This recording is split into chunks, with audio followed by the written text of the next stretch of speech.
I'd like to share a little bit of a funny story about what happened in the middle of my dyslexia assessment.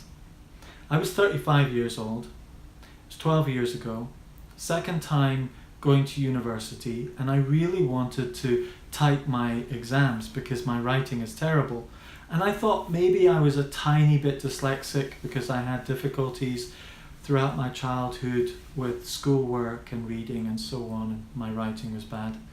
So I got the test done. In the middle of that test, I was given a sheet of paper to read, where you had this very simple story to read, and then at the end of the story you had 10 questions that ask you different parts of the story.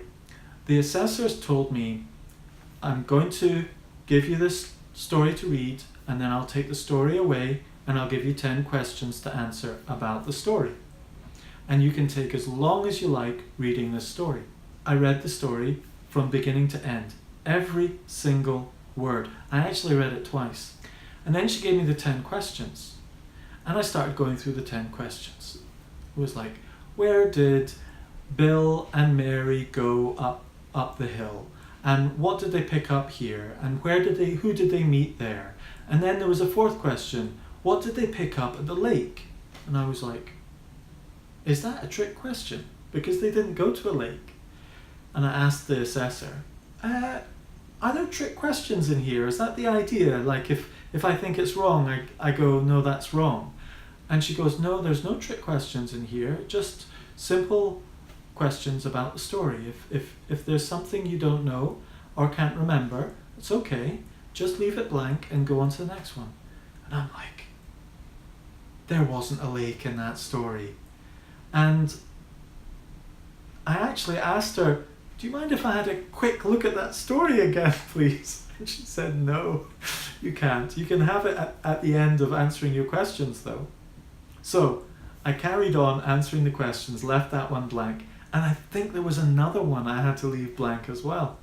And at the end, I said, can I have a quick look at the story now that I've answered the questions? She took the answers off me.